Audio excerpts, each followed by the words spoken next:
Hey guys, this is Mara, the Reading Hedgehog, with my very first book haul video. And I got 60 books this month, so I may have to split this into two videos, we'll see.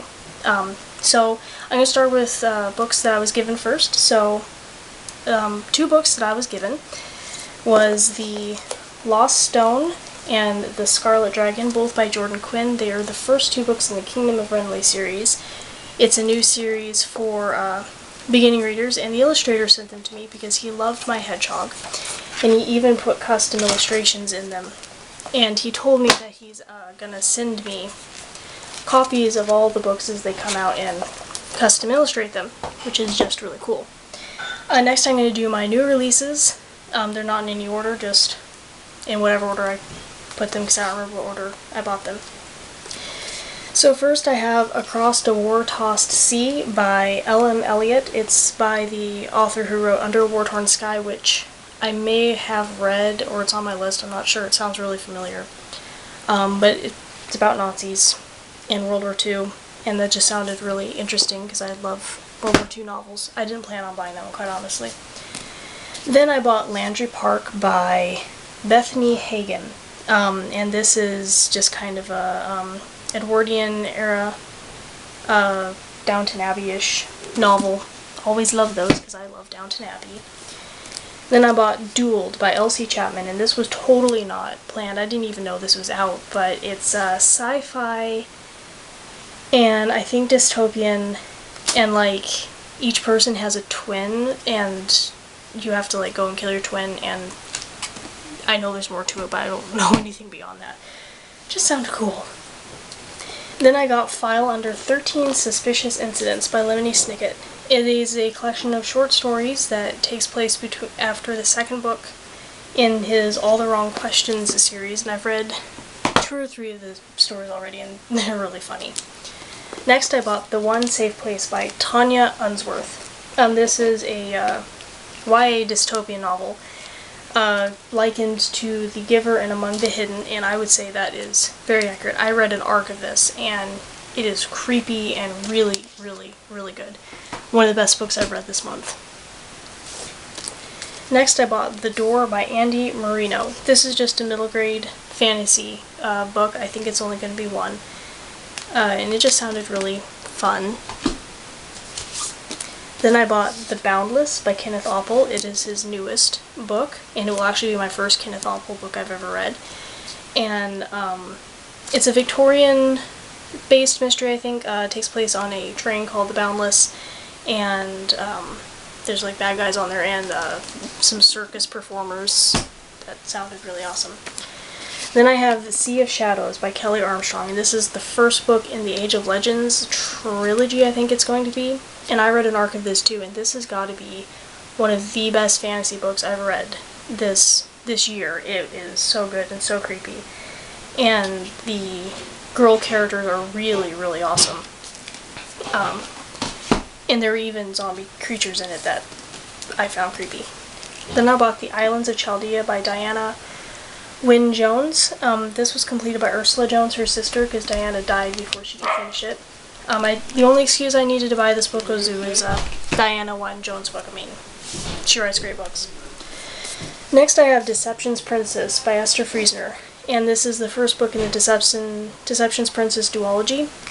This one's about a princess in Ireland, and it sounds a lot like Brave, but I think the two stories are based off the same legend, so it works. Then I have The Strange and Beautiful Sorrows of Ava Lavender by Leslie Walton, and this was a complete faith buy. I bought it because of the cover. It's just gorgeous. Look at that. And it probably has terrible glare. I just heard a lot of really good things about it, and it sounded strange enough that I was willing to give it a try. Next I have The Forbidden Library by Django Wexler. I don't think I'm pronouncing it right. This is another middle grade fantasy book that just sounded really fun, and it's about a forbidden library. How cool is that?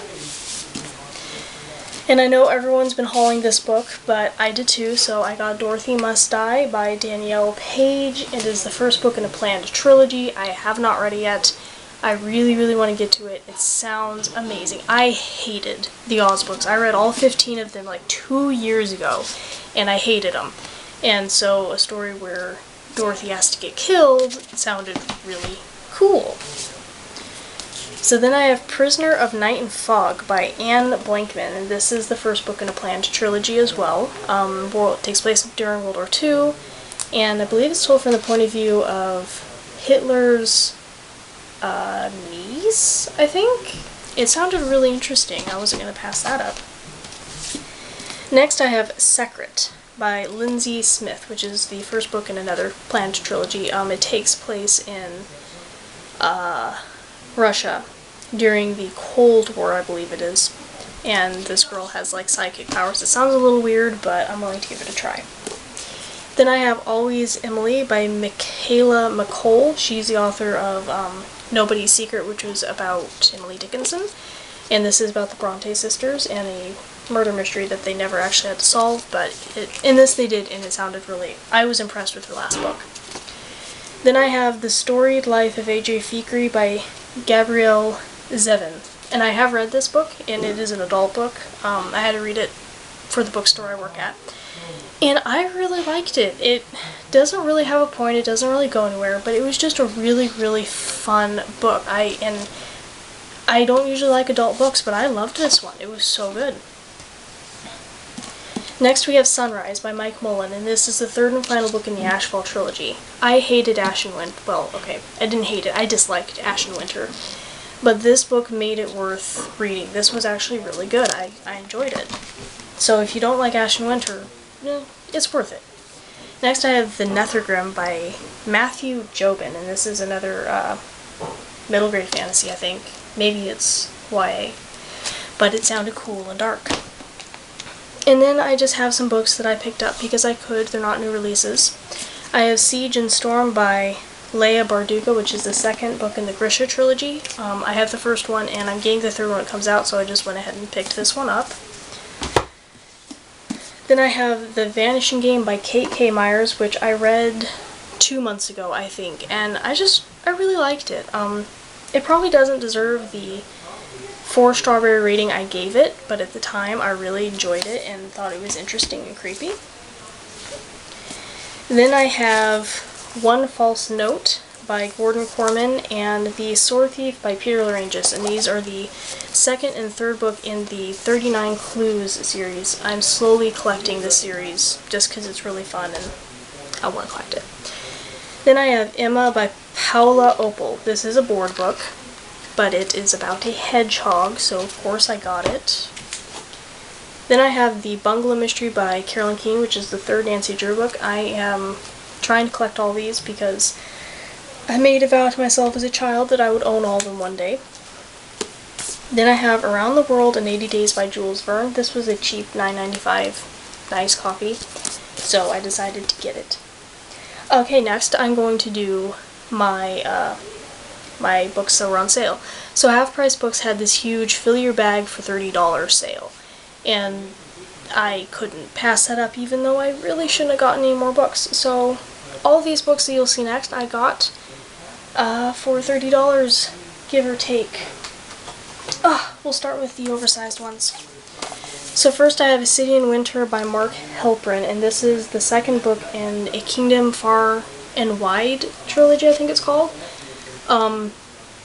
I read these books when I was a very, very long time ago, and they're great. Any library should have them. They're children's classics in my opinion. They're just really great. And I got Roger the Jolly Pirate by Brett Hellquist because it's by Brett Hellquist and I love his illustrations. And I'm trying to expand my kids' picture book collection, so I decided to start. And then I have The Names Upon the Harp by Marie Heaney. It's a collection of Irish legends, and it's illustrated by P.J. Lynch, and I just love his illustrations. Then I have Beware Princess Elizabeth by Carolyn Mayer, and I think this is the second or third book in the Young Royals series, which you don't read in any particular order. You can read them any order you want.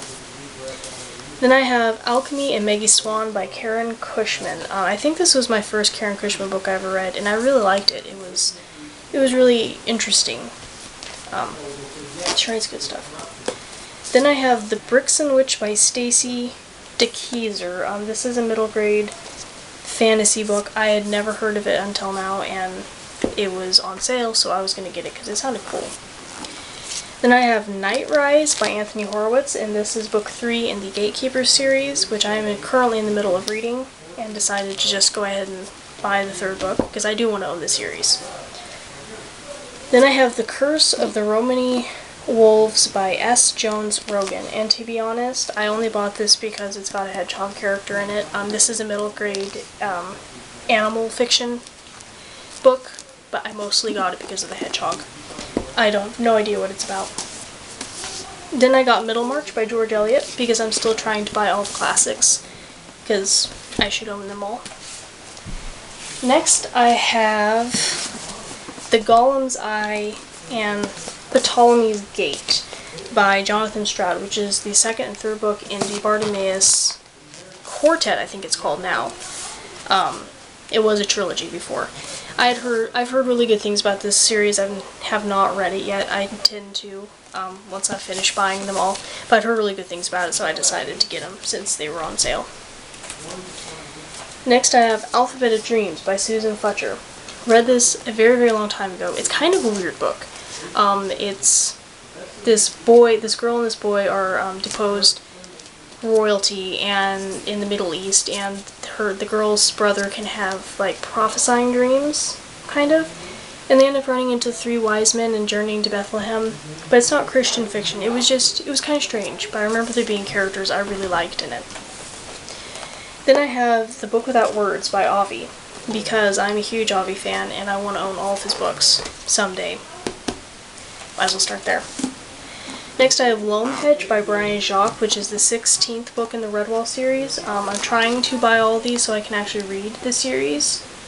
I know it's sad, I have never read all of Brian Jacques' books before. But this irritates me because this copy is bigger than my other ones because I bought the UK versions of the other books, so I wasn't paying attention to when I got them, so it won't match. Then I have Harry Potter and the Goblet of Fire, which is book 4 in the Harry Potter series by J.K. Rowling. And now I finally have all of the books in the Harry Potter series, and now I can finally read it and not feel like I'm a discredit to the book reading world.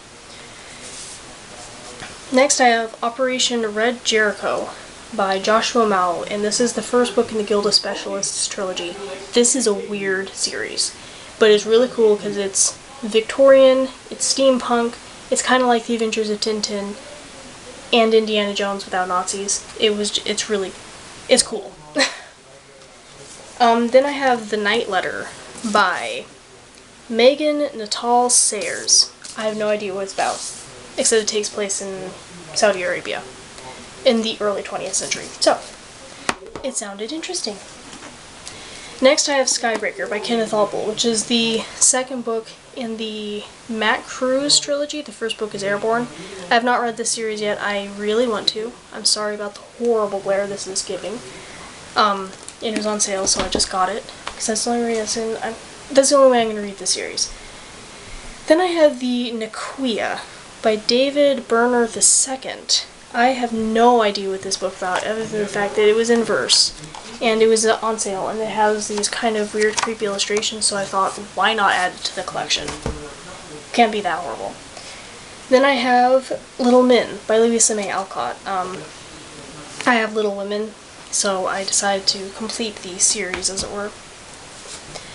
Then I have The Truth Behind a Series of Unfortunate Events, Eyeballs, Leeches, Hypnotism, and Orphans, Exploring Lemony Snicket's World by Lois H. Resch. And this is just kind of a fun little companion book for any Snicketeer. I read it a long time ago when I was a kid, and cannot believe I found it. Then I bought Elizabeth I, Red Rose, The House of Tudor. It's one of the Royal Diaries books. I'm trying to collect all of those as well. And then I have When Will This Cruel War Be Over? The Civil War Diary of Emma Simpson. It's one of the Dear America books. Also trying to collect that series. Then I have River Secrets by Shannon Hale, and this is the third book in the Books of Baron series. I read this a long time ago, and I want to reread them. And apparently there is a fourth book that was released a year or two ago that I have not read, but I want to read it. Then I have The Red Badge of Courage by Stephen Crane, and this